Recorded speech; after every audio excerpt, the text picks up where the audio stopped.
Greetings, church.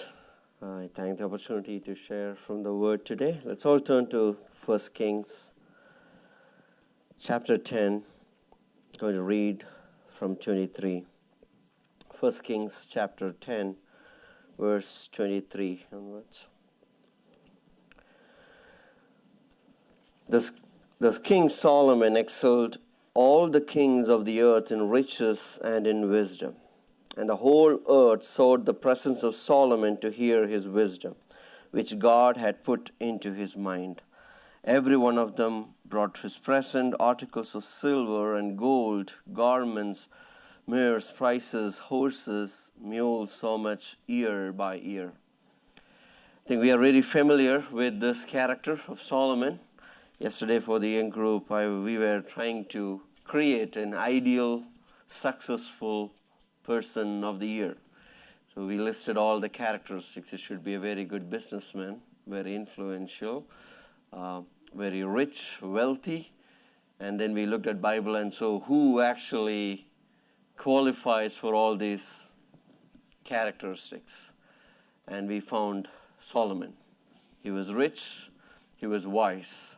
Right? If you take today's status, right, you have like creative people who are wealthy, and there are so many very wealthy people who may not be that creative. But if you put Solomon's wisdom and his influence and how much he influenced the world at that point of time, there was no one like him. And here the author is saying he excelled all the kings of the earth. There is nothing more. Right? He's at the top of the world. And he had wisdom, he had wealth. And I was reading in the historical documents, the buildings that he made and the description that we read, people are even thinking, where did he get all these wealth? Because it was unimaginable. And that is, we know that is because God had blessed him in that way. But he was at the top of the world, and that's what we read. I also read that he was able to actually realize to the fullest potential all the economic possibilities that was there in that land. You know, he was wise, so he made Israel right in the middle, where if you have to go to Egypt or Mesopotamia, it's Israel in the middle, so he used trading. And he made a lot of money politically from that. So he was wise, he was very good in that sense. He was not a warrior, but he didn't have to fight any war because God gave him peace at that time. So a person who he's at the top of the world. And one thing we also asked is, if your prayer is like that, what you will end up is you will be like Solomon, right? If you're praying for your studies, if you're praying for your career, if you're praying for more wisdom, everything, finally you will get Solomon. There cannot be anything more than that. That's all that you get, right? So when we look at Solomon's life, he was the most successful person in the eyes of the world at that time. And that is what this portion is. And later, if you continue reading in chapter 10, 26, you know that he acquired horses and chariots and all those things which showed his military strength he had. So he was good or was very strong in most of his ways. And we know there was people were burdened, especially Israel. They had a lot of tax things that he had imposed because of the projects he did. He did a lot of construction projects. And that is one way to say, to show off, how rich you are. So it's like, you'll have like 3 Lamborghinis and 3 Ferraris on your driveway. That shows who you are. Just like Solomon built, at that time they didn't have that. So they built buildings. There were so many projects that were happening. And everyone who saw, said, oh, you are so rich, and you have a magnificent kingdom. And that's why the queen came just to see somebody came to his kingdom. And that was the state that Solomon had. And how about his faith? When we read 1 Kings chapter 8, 15 to 21, this is a place where he is actually asking God, and this is a prayer that he does.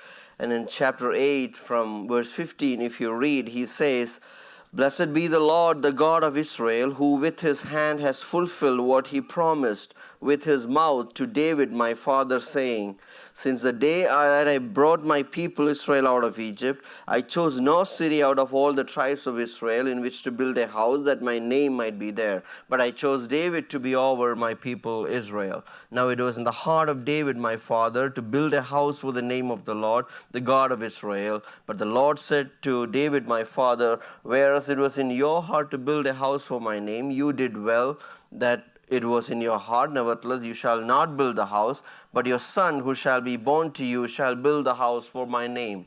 Solomon exactly knew what happened in the life of David. He knew the faithfulness of God in David's life. He knew what was happening. He knew the history, or in other words, I would say David did a very good job of telling him all that happened to him, and he was very clear in his instructions. Or as Deuteronomy says, teach your children your ways. I think David was shared with Solomon, and he was well aware of the ways of the Lord in the life of David.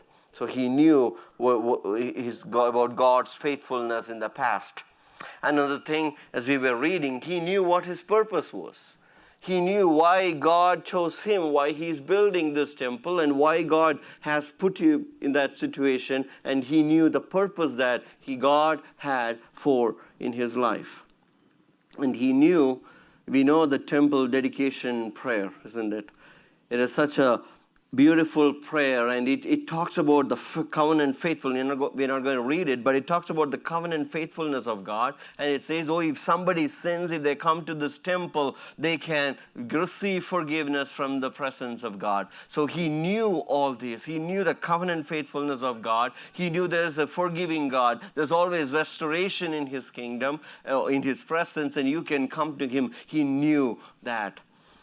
And not only that, he had a very good heart initially. When he prayed, God said, ask me what you want. And what did he say? I want wisdom. And it is so nice. And what the Lord says to him back, as you come to 1 Kings chapter 3, verse 10, it says, it pleased the Lord that Solomon had asked this. It pleased the Lord that Solomon had asked this. He asked for wisdom. Oh God, you put me in this situation. I know what my purpose is, but give me this wisdom to execute this. And God says it pleased. And in 1 Kings chapter 3, if you go a little up in verse 3, it says, Solomon loved the Lord, walking in the statutes of David his father. Only he sacrificed and made offerings at the high places because they didn't have a temple at that time. But Solomon loved the Lord. Now the whole disaster comes in 1 Kings chapter 11. Just now we read Solomon loved the Lord, and when it comes to chapter 11 and verse 2, the second part, or I will start from verse 1. Now King Solomon loved many foreign women along with the daughter of Pharaoh. Solomon loved the Lord, and now it says Solomon loved the foreign women. And it goes further. If you go to verse 2 in 1 Kings 11, it says, the second part, Solomon clung to these in love. He clung to these in love. And I've been trying to think, how can a person who was successful in this world, who in our terms we would say a very good Christian business ruler or a business monarch or a CEO or a person who is good in business, who is smart, who is creative, who knows the Bible, who was first in JBQ, who came first in TBQ, in all that, how can this happen to this person at the end? And that is, we get only the details in this chapter that he actually gave his heart to something else. And when we read further, it says, verse 4, for when Solomon was old, his wives turned away his heart after other gods, and his heart was not wholly true to the Lord his God. It was not wholly true to the Lord his God. That means he had a divided heart or a conflicting heart. It is like half-hearted. And remember, to emphasize further, the author says in verse 9, and the Lord was angry with Solomon. And see that qualification. But his heart had turned away from the Lord God of Israel, who had appeared to him twice. So there was nothing wrong in it. So when we think about this divided heart, in Solomon's ways, I have made this temple, and imagine his temple is just shining and everybody is worshiping, everybody is happy, everything is good, the people are happy, we got the best kingdom. So Solomon is now coming into this picture, and actually he's playing two roles here. He is doing everything in the church, and he is also doing everything in the world. There is world in him, there's also God in him. That's what he thought. That's what he thought. But one observation we also make when we look at Solomon's life is, if we go to First Kings chapter 6, verse 37, it says, in the 4th year, the foundation of the house of the Lord was laid in the month of Ziv, and in the 11th year, in the month of Bol, which is the 8th month, the house was finished in all its parts according to all its specifications. Remember there, Solomon did a very good job in building that temple. It was exact like the specifications what was given. He was 7 years in building it. He took 7 years to build this temple. And let's go to chapter 7. Solomon was building his own house 13 years. And he finished his entire house. He took almost double the time to build his own house than the temple. Now, looking at the spec, probably historically this temple was something inside the complex of the palace. But what we see here is he took double the time for building his own town. He did build the temple. It was according to the specification. He did it well. But he also did many things well. His own house, and what is his house for? We will read that he wanted to bring Pharaoh's daughter, who was his wife, to put them in this house. At that time, when we think about, if he had 700 wives and all that, it is not just about the relationship. The wife was also more of a political relationship with the other kings. So Pharaoh gave his daughter to him. And he also gave a city. In our language, it's a dowry, right? He gave us a gift. It was not very common, but he did that because he wanted to a relationship. So this relationship, everything is all also about his alliance with other kingdoms around him, because it also has other benefits into it. And the Bible doesn't condemn what he did at this point. But my argument is, he had already set his heart on things. It is not just because he wanted to build a temple he did perfectly. There are so many things he did it, and he did in that way. He took double the time to build his own house at that point. God is pleased with the temple, but we see the exact downfall in chapter 11. But I think he always had this dividing heart. And where did that come from?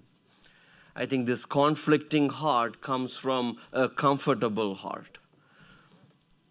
That means Solomon did build all these things. And what did it cost him? It did not cost him anything. Because God gave so much riches. And if we read in 1 Chronicles, at the end, when David is offering or giving the instruction, in 1 Chronicles chapter 29,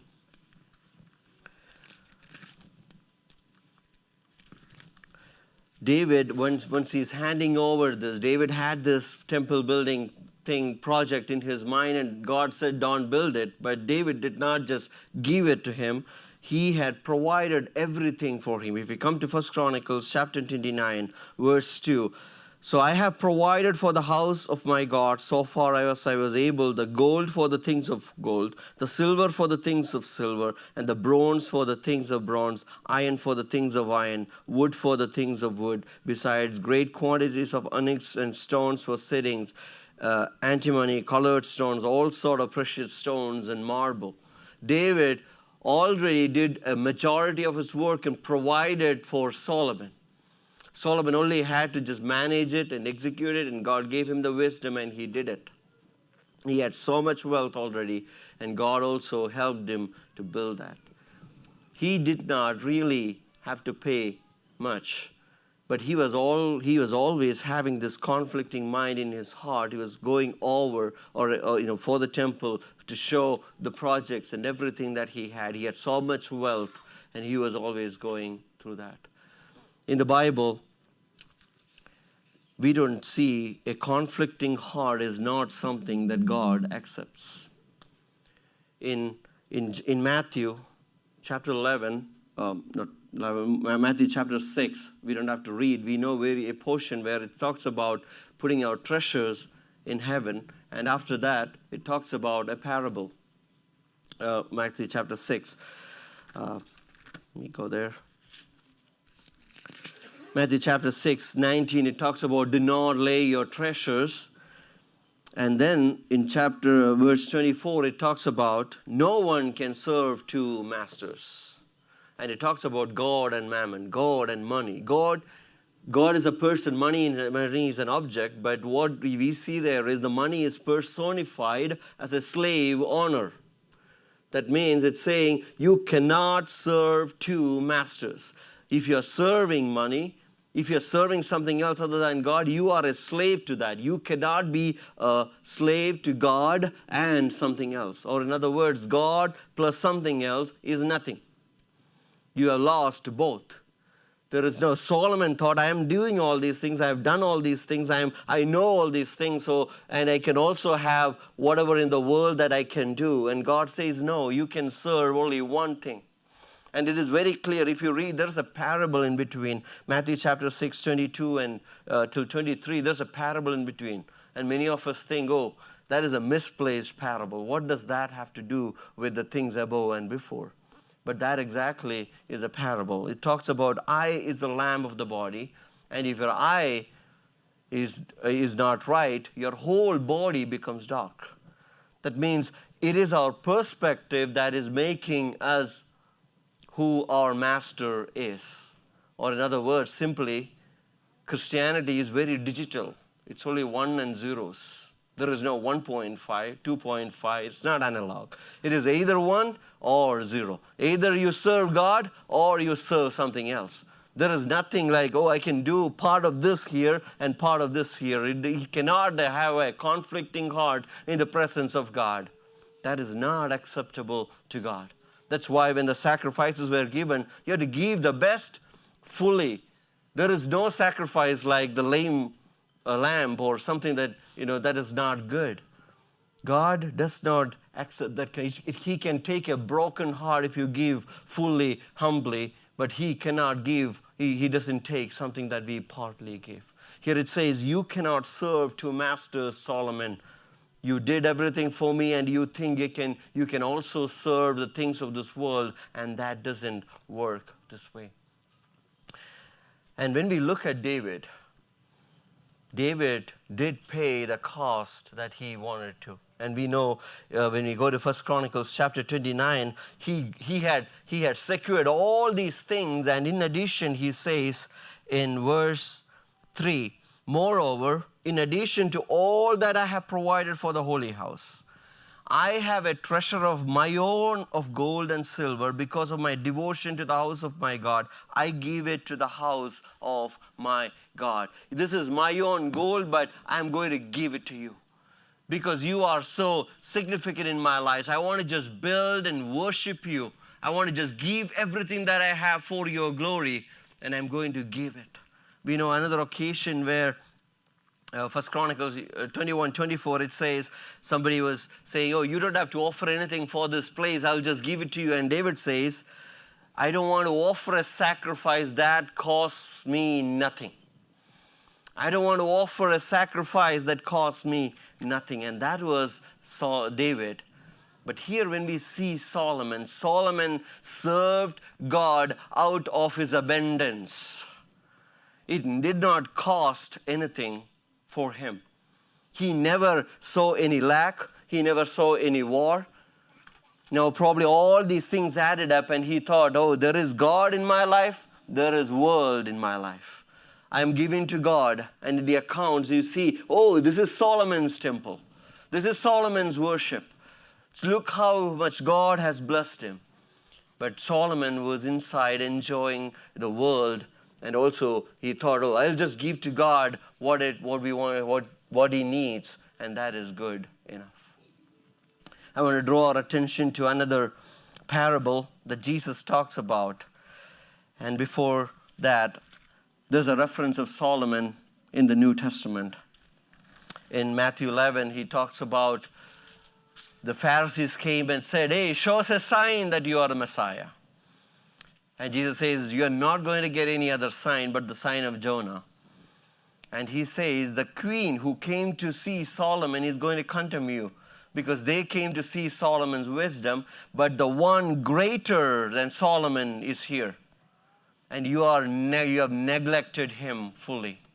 His point is, you're seeing those wisdom. You're not realizing who I am. You don't understand my significance, and you don't care about me. You have lost that significance. You don't understand. And the greater Solomon is here, and we are not understanding. And what happens when you see this greater Solomon? And that's what we read in Luke 7. We know this story, very famous story. I don't know how many bands we have named after this, the Alabaster Jar, the songs that we have named about.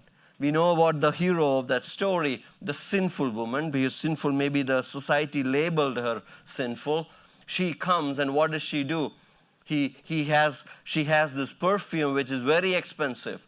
And she was a sinful woman. She cannot afford much, but all she had, she just bought this perfume and poured it on the feet of Jesus.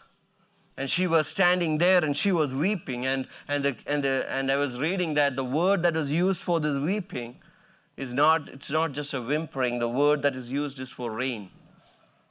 She was just overwhelmed at the presence of God because she couldn't hold to herself what God had done to her. And there was forgiveness that she received.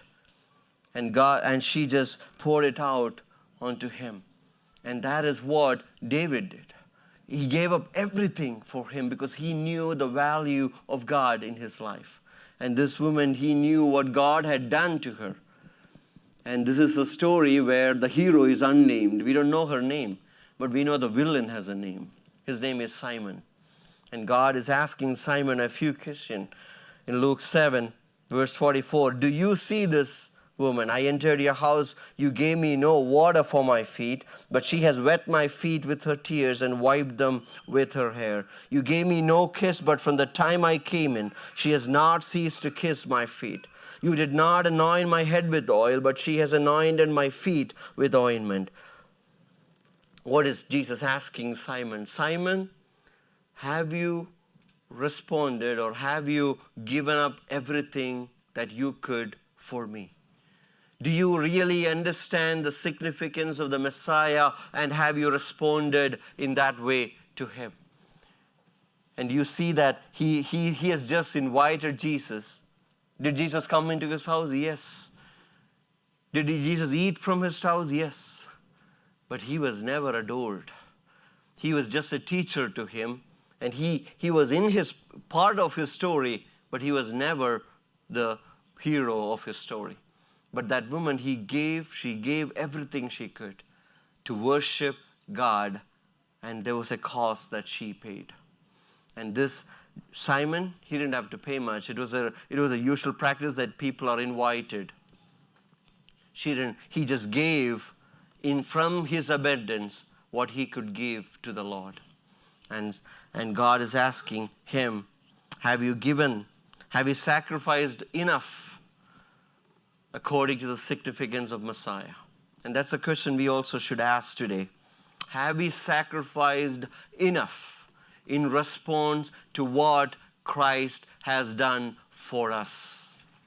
Or are we serving God out of the abundance that we have? Sometimes we say, do it until it hurts. A sacrificial service of God. When you look at the cross, our response is, give it all for God.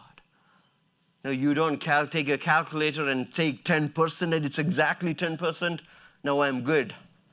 You don't even consider that anymore because you look at the cross and he gave it all for us. And that is our response that we would have to God. And that is what God expects.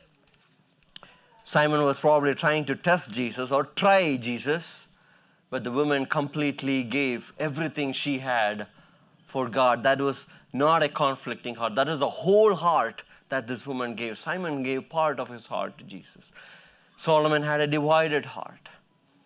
And that is the question that we need to ask.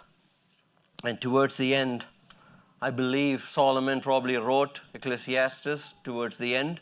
And maybe he came back to God because he knew there was a God who accepts. And Ecclesiastes 12, 13, and 14, this is what he wrote. Now all has been heard. Here is the conclusion for the matter. Fear God and keep his commandments, for this is the duty of all mankind. For God will bring every deed into judgment, including every hidden thing, whether it is good or evil. And his message is, fear God. Fear God. Though he had multiple encounters with God, I think he took it casually probably. He did not. He may probably had a fear, but his divided heart could not sustain that fear for God. It is not continuous. The fear of God is so important for us to appreciate what God has done. Ephesians 2, we know that we have been given a label. We are told we are the objects of wrath, waiting. And then God saved because of his character. But only if we understand this awe in his presence, the fear or how the holiness of God, we can really appreciate the salvation that God has given. If you do not, we will take it casually. We will serve him out of our abundance. It doesn't really matter. Just go to church. Just do it. It's not taking anything from me. There is no cost that I need to pay for serving Christ. And that is the kind of culture that we live in. Nobody likes to talk about the fear of God. But the Bible is packed with the awe and the fear of God as we were singing. I want to read Hebrews chapter 12. Verses 18. Verses 25 onwards. See that you do not refuse him who is speaking. For if they did not escape when they refused him who warned them on earth, much less will we escape if you reject him who warns from heaven. This is not Old Testament warning. The warning still stays. He is a consuming fire. And when we understand this, when we realize how severe this sin is, how severe the punishment is, how great God is, how holy he is, only then we can appreciate this escape path, the salvation that we have. And that's why it says at the end, verse 28, therefore let us be grateful. We were afraid, we were scared, we were in fear. Now we are grateful because he showed us mercy for receiving a kingdom that cannot be shaken. Thus let us offer to God an acceptable worship. How? With reverence and awe, because he is still God and he is still the consuming fire. Many a time we have lost this view of God, and therefore our sacrifice has stopped. We are giving part of our life. Whatever is left, we give it to God. Solomon had so much, he just gave it to God what was left. He didn't even make a dent in his kingdom. He was still rich. Silver had no value in his kingdom because it was so much. So the temple was just one of his projects. In our life, if God is just one of our projects, let me tell you, you have a divided heart.